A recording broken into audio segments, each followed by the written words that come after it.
This episode is sponsored by UPMC Elite Orthopedics. UPMC Elite Orthopedics is proud to support youth sports across our region and proud to sponsor Scholastic Mirror on the Altoona Mirror YouTube channel. To learn more about their board-certified orthopedic surgeons and the wide range of orthopedic conditions they treat, or to schedule an appointment in one of their facilities in Hollidaysburg or Bedford, visit upmcaltoona.com/ortho or call 814-889-3600.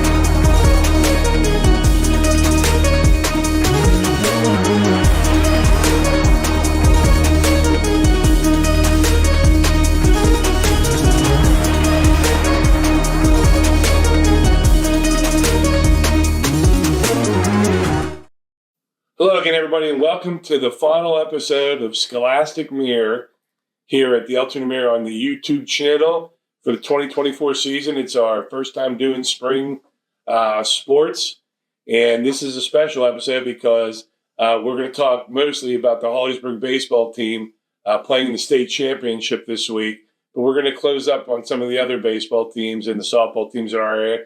Joining me, as always, Mike Boydham, Altoona Mirror, Spring Guru, I guess I could say that, Andy Stein, who knows a little bit about everything. And he's going to talk about it. And we have a special guest, AJ Hoenstine, baseball coach at Central High School. And before we get into that, because AJ's teams have played in the state championship, and he's played Hollidaysburg this year, which makes him even extra helpful for us to talk about this game.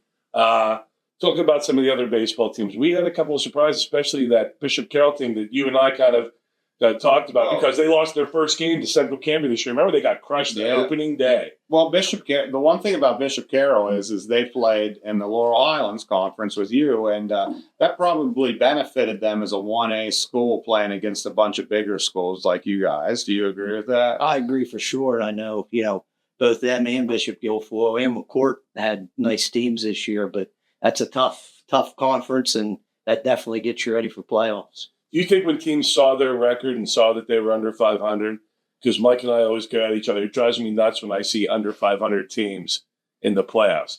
But I guess, coaches want their teams to experience it.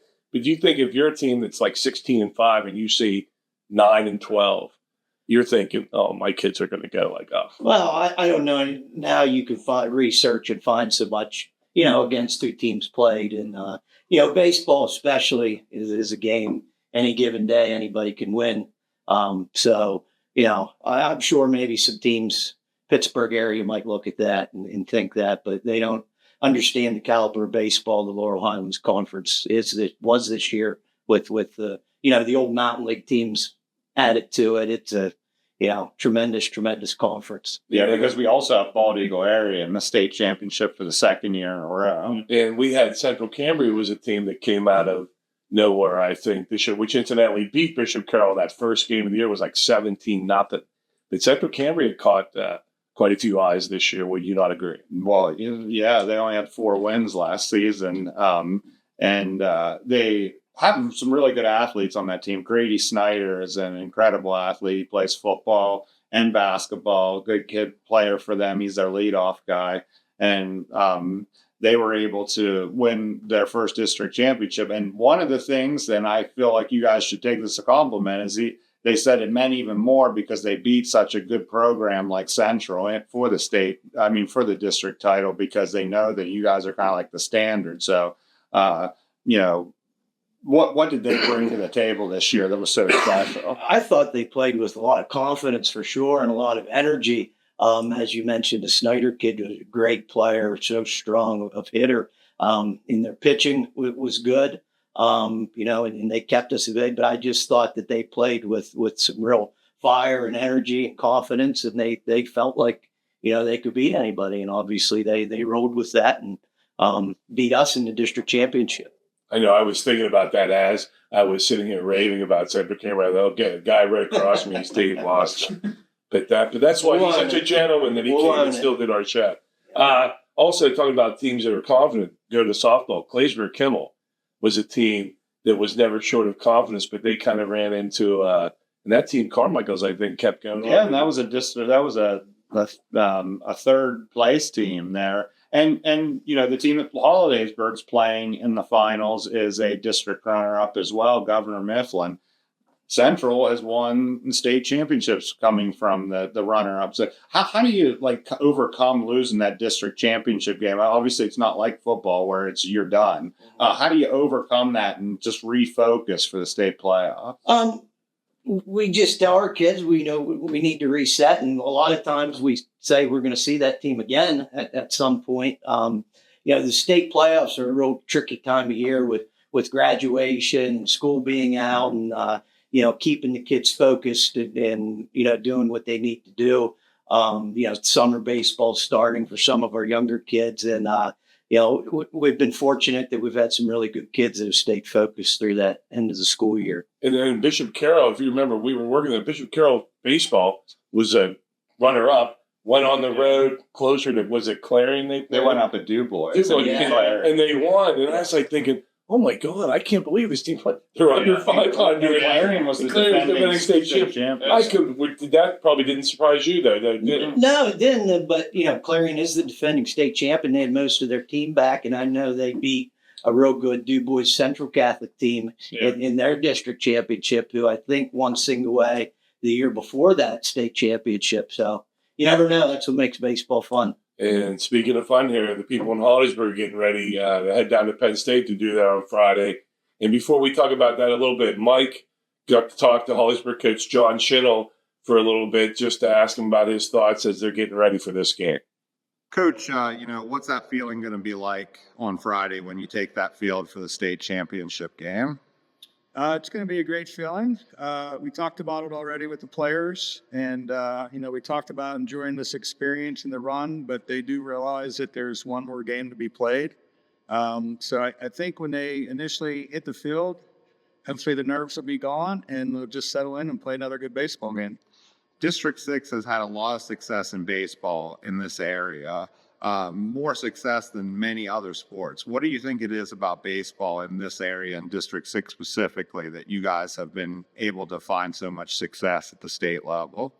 I think District 6 is one of the best districts for baseball in the whole state and has been for a long time. I think just the work ethic of these schools and these towns around District 6 enables players to play hard and play with fundamentals that they learned growing up. And the state championships and district championships shows that. Okay, now that we've heard that, we can do some of the breakdowns. I'll even let you ask. Do you want to ask Coach a question? Sure.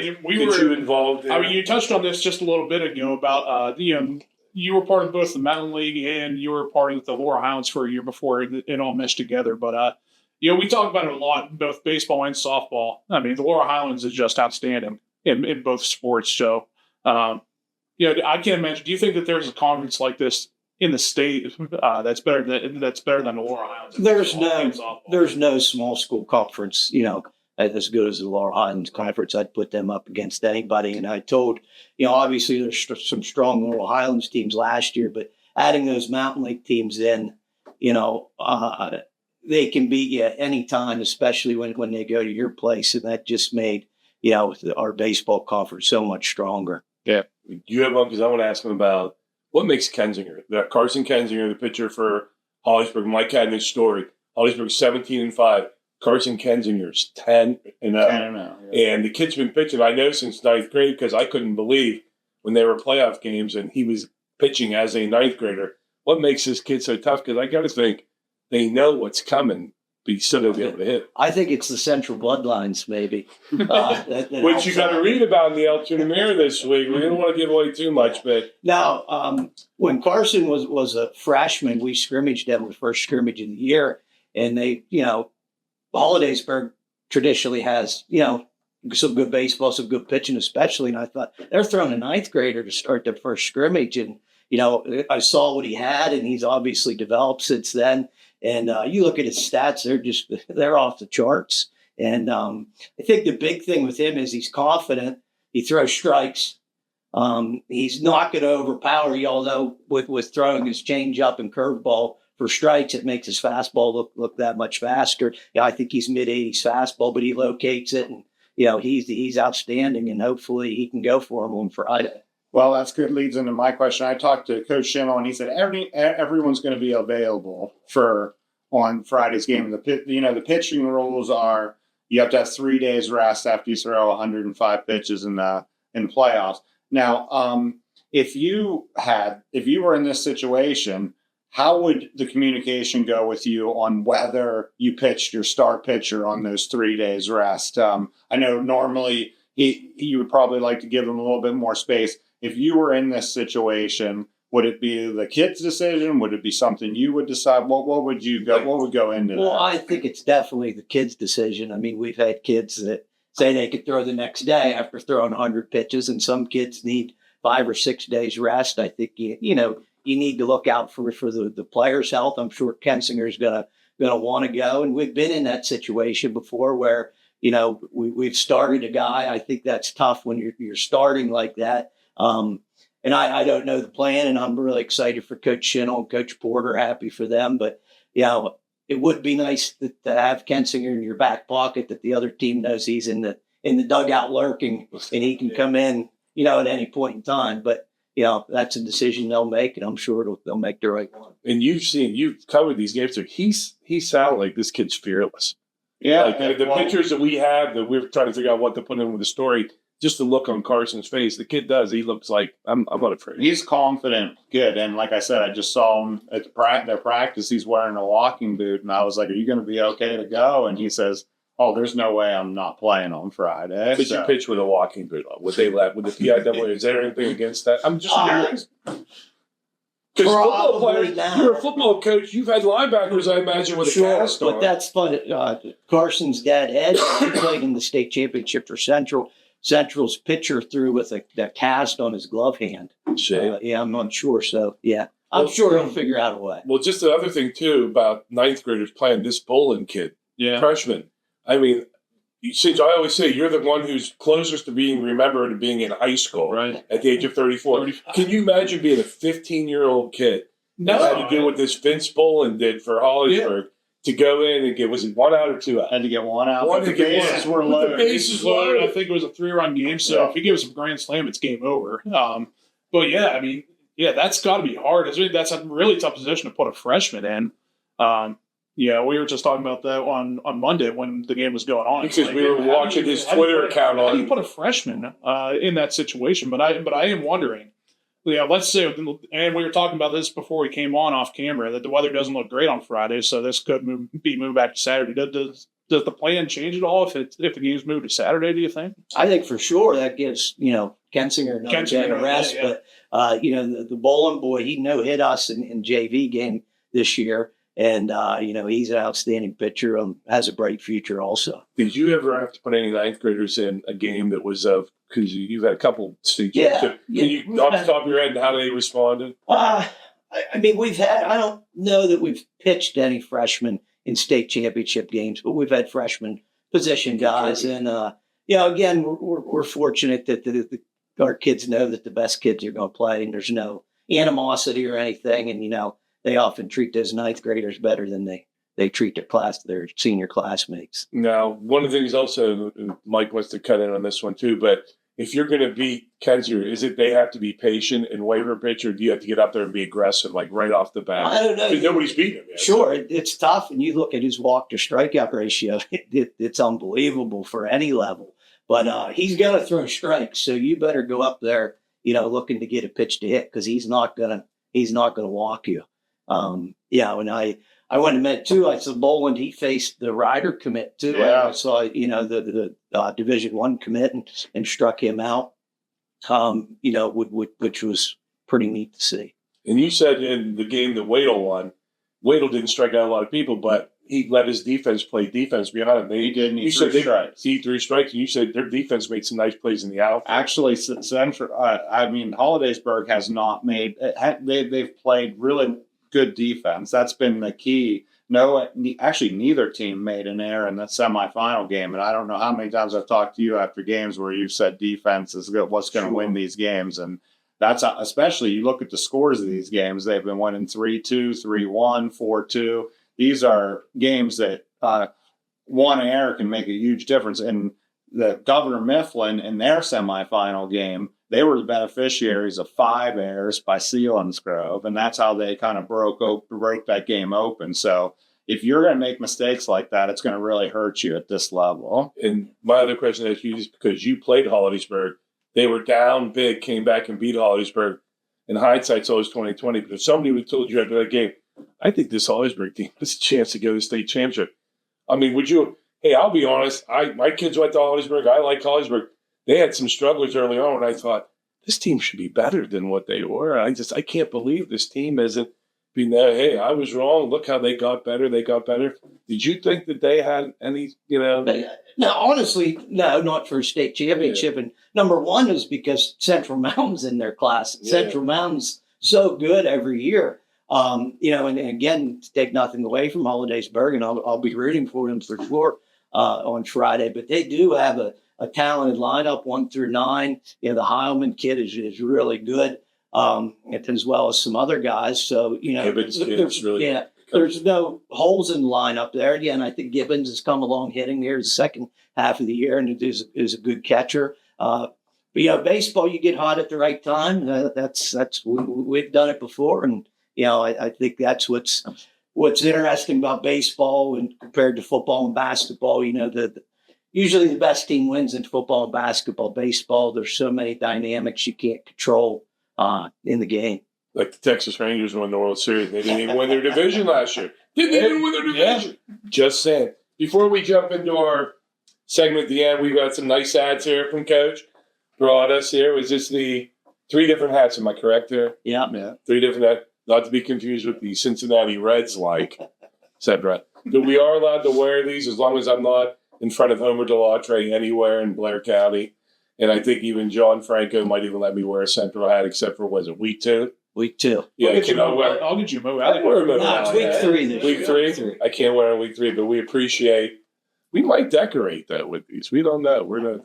But we should redecorate. Do you have any other questions, Coach, before we jump into or do you have a jump off the page? Yeah, sure. Okay, you do yours. Well, first of all, things jumping off the page for me is that there are a lot of summer baseball leagues, and there's the Altoona Teener League. There's like 3 different federation leagues. What's that 5670 league or something? City League. There's, oh my God. There's Cambria County Legion. There's Triple ABA. There's Rust Belt. There's so many different baseball leagues now, and part of me is like, part of me is happy that many people are interested in baseball, and then part of me is wondering, like, is it a little spread out too much? So I think that's something that jumps out to me, that there's so many different things. What do you think about that? I can't stand it. Good, neither can I. I'm glad somebody else said it too. It keeps getting worse every year. And I wish we'd get together, because we obviously have good baseball around here, that we'd get together and say, hey, here's what we're going to do. And, I know the travel baseball takes away from some of that, we'll play teams on weekends and they're calling up 13-year-olds to play 19-year-old baseball. And, I think the travel circuit's good for a certain number of kids, but there's too many doing it right now. You could have 19U, 15U, 19U Fed, 19U Teener. And I'm like, here's one little thing. Where do they get all the umpires from? Yeah. I mean, you're going to get people like Andy and I umpiring. And the travel circuit goes the whole way down to Little. I mean, there's I would be just as bad as AJ Hernandez. Let's not get into that part. What do you have for your? All right, so I know we've been talking about baseball a lot this whole episode, but I do want to take a look into football for a minute. Yeah. Not that I want to wish the summer away or anything. AJ, I know you're already kind of in football mood probably too. But this weekend we have a couple All-Star games. The Ken Lancey All-Star game will be held at Johnstown on Friday night. The lesser class will be held Sunday over at State College. I just hope that everyone that plays around our area, I just hope they have a good time playing one more high school game. Stay happy, stay healthy, enjoy it, because you only get one shot at this thing. Some of those guys maybe you'll play in college. And maybe some of those guys, this will be their last game ever. So, have fun with it. Hey, and sports writers got to be careful as well with no injuries. Well, 2 years ago, I was in my last week at Tyrone. The Leisure Class was played at Phillipsburg. I sliced my leg off the ladder at Phillipsburg. As a reporter, not as a player. No, as a reporter. He was a tackle in high school. They did not have to stop the game for a trainer for the players, but they did for the sports writer. He had to come check on me at halftime. So you kept covering the game, right? I did keep covering. You were bleeding. It was bad. I thought that was nice. My jumps off the page has to do with our Mirror athletes of the week, and one is a baseball, one is a softball player. If you read that, if you're a faithful reader, the one thing we always ask these kids is, what's your future goal? Go to college. That's what he said. This girl, Savannah Christman from Hollidaysburg, she's a 9th grader. She wants to be an orthopedic surgeon, a 9th grader. I'm like, wow, that's pretty good. My kids are in college, and he wants to be a teacher, but then he also told me recently, I might try construction. Not if you're going to St. Francis. But anyways, and then also a kid from Central Cambria, Jack Washko, baseball player. He wants to be a civil engineer, have kids, and teach them how to play baseball. I love that part right there. He wants to teach them how to play baseball. Because I bet you there aren't enough dads that do that. Anyways, that's what jumps off the page. That's going to do it for our last show of the spring here. Next time you see us, we're going to be talking about Blitz, probably, for the high school football season. But for our special guest, AJ Hoenstine, we're happy he joined us. For Dan Eisenberg behind the camera, Andy Stein, Mike Boyd, and I'm Scott Franco, thanks again. And we'll talk to you next time.